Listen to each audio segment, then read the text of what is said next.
નમસ્કાર મિત્રો, વિડીયોમાં તમારું સ્વાગત છે। જી હા મિત્રો, અત્યારે હાલના મોટા અને મહત્વના સમાચાર સામે આવી રહ્યા છે। તો મિત્રો, સમાચારમાં વાત કરીએ તો અમદાવાદ શહેરના ગોતા બ્રિજ પર બુધવારે ગમખ્વાર અકસ્માત સર્જાયો હતો, જેમાં પૂર ઝડપે આવી રહેલા એક ડમ્પર ચાલકે મોટરસાઇકલને જોરદાર ટક્કર મારતા બાઇક સવાર બંને યુવકોનો ઘટના સ્થળે જ કમકમાટી ભર્યા મોત નીપજ્યા હતા। અકસ્માતના પગલે હાઈવે પર ટ્રાફિક જામના દ્રશ્યો સર્જાયા હતા। સમગ્ર મામલે પોલીસે અકસ્માતનો ગુનો નોંધીને આગળની કાર્યવાહી હાથ ધરી છે।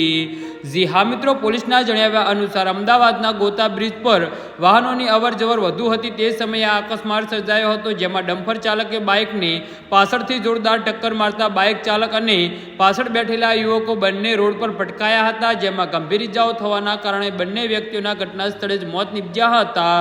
તો અકસ્માતના કારણે ગોતા બ્રિજ પર ટ્રાફિક જામના દ્રશ્યો સર્જાયા હતા, જ્યારે અકસ્માતની જાણ થતાં જ પોલીસ તાત્કાલિક ઘટના સ્થળે પહોંચીને મૃતદેહોને પોસ્ટમોર્ટમ માટે હોસ્પિટલ મોકલવામાં આવ્યા હતા।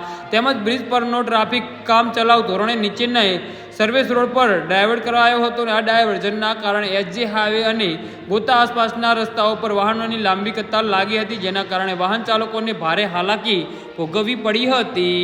જી હા મિત્રો, તો આના વિશે તમારું શું કહેવું છે તો નીચે અમારી કમેન્ટ બોક્સમાં જરૂરથી જણાવજો અને અમારી યુટ્યુબ ચેનલને સબસ્ક્રાઈબ કરવાની ભૂલતા નહીં। ધન્યવાદ।